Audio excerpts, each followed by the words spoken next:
Boa tarde. Eu gostaria de chamar a próxima palestrante, Marta Maria Alves da Silva, coordenadora da área técnica de vigilância e prevenção de violência e acidentes do Ministério da Saúde. Bom, boa tarde a todas e todas. Para mim é um imenso prazer aqui estar hoje, né, nessa audiência pública para discutir esse projeto de lei. Eu estou no Ministério da Saúde, mas eu sou de Goiânia, sou de Goiás, né, e encontrei aqui vários colegas meus nessa manifestação, e infelizmente uma tragédia que vem acontecendo em Goiânia, né? Não só em Goiânia, como em Goiás, que é o extermínio de crianças e adolescentes, né, fruto aí de uma limpeza urbana. Então, eu queria aqui cumprimentar, né, as nossas colegas deputadas federais, na pessoa da Érica Cocai. Eu cumprimento a todos e agradeço imensamente ao deputado Mauro Rubens e Carlos Cabral pela organização dessa audiência pública.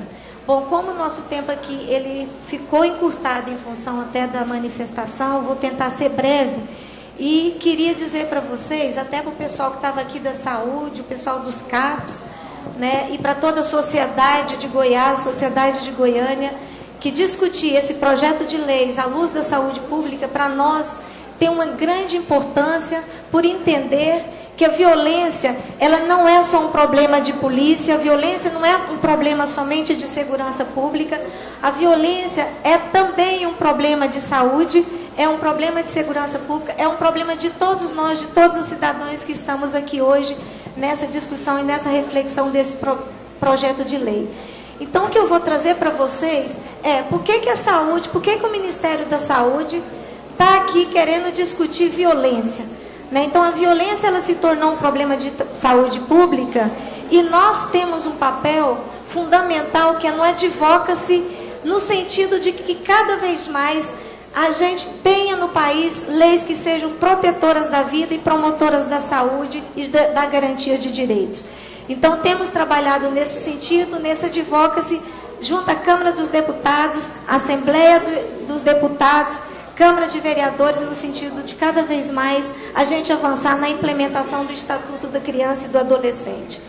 Então, a violência, ela é um problema de saúde pública, porque cada vez mais é a principal causa de morte em nosso país, principalmente de crianças e adolescentes. Então, a gente tem um problema hoje que deixou de ser de alguns grupos, é um problema que acomete todas as classes sociais, todos os sexos e todas as raças cor.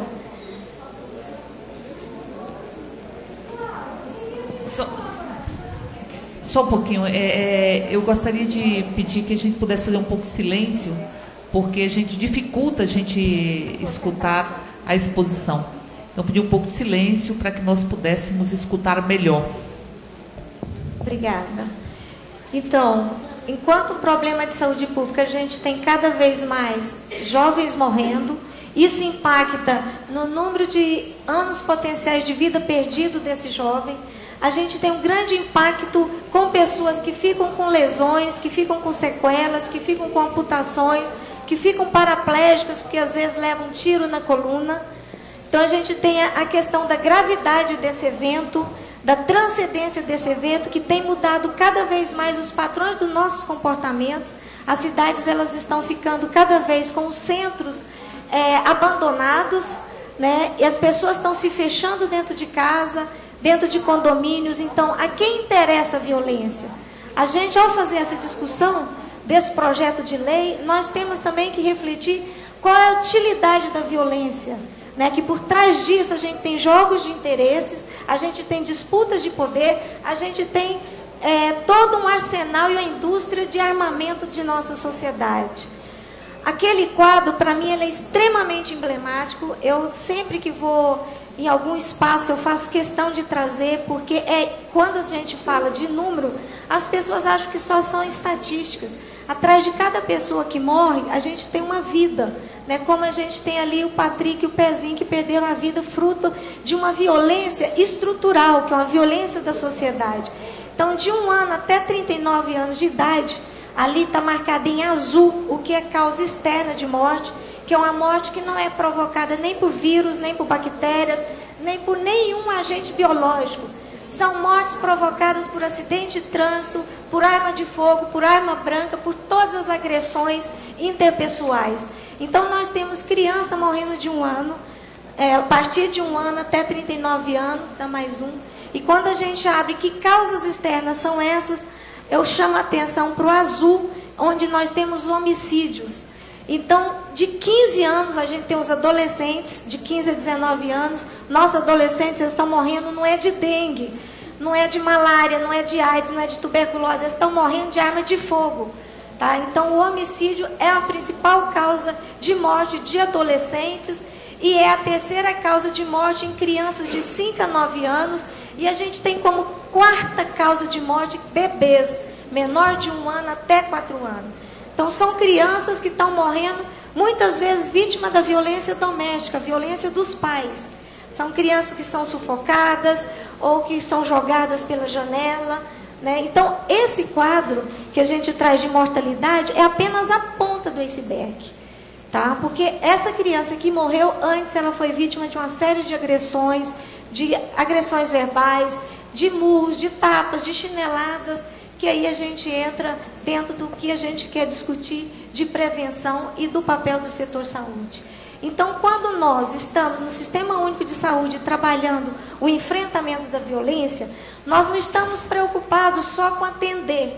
Isso a gente sempre fez, abrir pronto-socorro, abrir serviço de urgência, emergência, equiparar SAMU, implementar toda essa questão de atendimento à vítima. Temos que fazer? Temos. Temos que continuar fazendo? Temos. E temos que fazer cada vez melhor. Só que temos que dar um salto e agir para além do atendimento. E temos que trabalhar na vigilância, com produção de informação, de dados, de estatística, trabalhar a prevenção, trabalhar a promoção da saúde. E promoção da saúde significa esse trabalho que estamos fazendo aqui na Assembleia Legislativa, junto com as deputadas, com a Câmara dos Deputados Federal, que é o papel do advocacy. Tá? Isso, inclusive, é uma das diretrizes da Organização da Mundial de Saúde, que é um dos papéis nossos. Com os nossos dados, com as nossas estatísticas, a gente ajuda a implementar leis que sejam protetoras da vida. Foi assim que nós conseguimos emplacar a Lei Seca. Foi através de várias discussões, vários debates e várias audiências públicas na Câmara dos Deputados. E é assim também que nós vamos emplacar esse projeto de lei aí. Pode passar. Então, nós temos vários desafios, vários enfrentamentos nessa questão. O fenômeno da violência, pode passar, ele não é unicausal. Não adianta eu culpabilizar a nossa sociedade, culpabilizar as pessoas. O álcool e a droga são apenas fatores de risco. Por trás dos fatores de risco, a gente tem toda uma determinação social, política e econômica associada à nossa cultura, que é uma cultura machista, sexista, homofóbica, racista, onde a gente categoriza as pessoas em cidadãos de primeira classe e segunda classe. Temos referenciais teóricos para trabalhar, seja da Organização Mundial de Saúde, do Ministério da Saúde. Essas políticas nacionais, elas estão articuladas com planos nacionais de enfrentamento à violência. Então, eu destaco ali o Estatuto da Criança e Adolescente e o Plano Nacional de Enfrentamento à Violência Sexual Infanto-Juvenil, coordenado pela Secretaria de Direitos Humanos. Esse plano, ele está sendo refeito esse ano, é uma demanda da presidenta Dilma, tem uma força-tarefa em âmbito do governo federal, que é coordenado pela Casa Civil, onde foi ampliado esse plano e ele vai trabalhar todas as formas de violência contra crianças e adolescentes. Seja violência sexual, física, psicológica, negligência, abandono, tortura, outras formas de violência. Aqui eu destaco que o Ministério da Saúde, no sentido de fazer vigilância, de produzir informação, e informação é para gerar intervenção, nós implantamos uma ficha de notificação de violência doméstica e sexual e outras violências. Essa ficha, esse ano, em janeiro de 2011, ela faz parte de um sistema que se chama Vigilância de Violências e Acidentes. É o sistema Viva, tá? Que gerou essa publicação que eu trouxe aqui para vocês. E a gente mostra aqui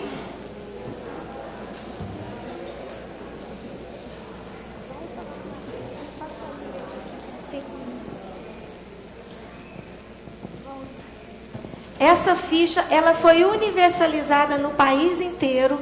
Todos os centros de saúde, seja unidade de saúde da família, CAPS, pronto-socorro, tem que notificar. Pode dar um enter. E aí eu destaco que nessa ficha, onde se notifica violência doméstica, sexual e outras violências, a gente tem lá a tipificação da violência, onde eu notifico violência física e tortura. Pode seguir. Ela está implantado no Brasil inteiro. Nós temos aí os municípios que estão notificando no Sinam. A gente tem aí mais de quase 44 mil notificações. Isso só esse ano. Pode seguir. Maria. Aqui o Brasil, no Brasil a gente tem, tá? Isso aí são dados recentes que eu trouxe para vocês, onde a gente revela a violência e tira essa violência do âmbito privado e traz para o âmbito público para discutir políticas de intervenção. Então nós temos ali a região sudeste que está mais notificando, o centro-oeste está em terceiro lugar. Do centro-oeste eu trouxe aqui para vocês verem o estado de Goiás, como está aí na notificação. Então ainda temos muito a revelar dessa violência doméstica. Violência física, a gente teve crianças com 37% das crianças que chegaram ao serviço de saúde foram vítimas da violência física, 47,5% adolescentes vítimas de violência física. Isso aqui é o chute, esganadura, murro, tapa, soco, ferimento. E a gente mostra aqui a gravidade, que essas crianças, elas estão sendo vítimas de violência, não é na rua.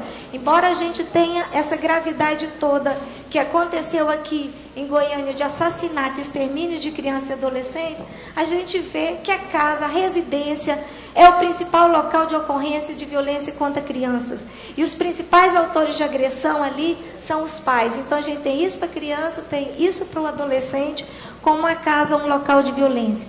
Pai e mãe são os principais autores de agressão. Então, nesse sentido, o Ministério está implementando não só essa implementação da vigilância, da notificação, mas também a ação de prevenção por meio de financiamento de estados e municípios para uma promoção de cultura de paz. Essa rede ela tem mais de 500 municípios já financiados, chama Rede Viva Paz. Goiânia faz parte dessa rede. Nós temos aqui o Núcleo de Prevenção de Violência e Promoção da Saúde.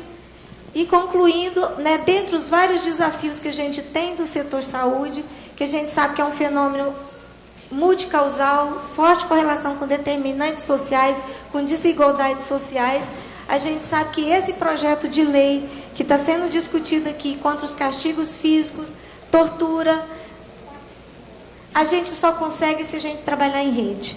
Então, eu finalizo aqui falando do papel de cada um de nós, da sociedade civil, dos órgãos públicos, do executivo, do legislativo, do setor não governamental, da sociedade como um todo, pensar na construção de redes. E quando eu penso em construção de redes, eu penso em uma articulação toda, onde eu envolvo o Ministério Público, as delegacias, a educação. Aliás, na educação tem toda uma estratégia que é o Programa Saúde na Escola, para trabalhar a cultura de paz. E o professor tem um papel fundamental também de revelar essa violência que acontece em casa e que muitas vezes chega nas escolas. Então, articular rede, pensar políticas que sejam protetoras, e nesse sentido, vem aqui, né, o nosso recado do Ministério da Saúde, nessa audiência pública, junto aqui com as deputadas federais e os deputados estadual, no sentido de que esse projeto de lei seja aprovado, né, e que com ele seja mais um instrumento de não violação de direitos, que ele seja um instrumento que seja promotor da vida, promotor da saúde, promotor da paz. Então é isso que a gente tinha para trazer para o debate. Ficamos aí, se tiver alguma questão. Muito obrigada. Muito obrigada, doutora Marta Maria Alves da Silva, coordenadora da área técnica de vigilância e promoção de violência e acidente do Ministério da Saúde.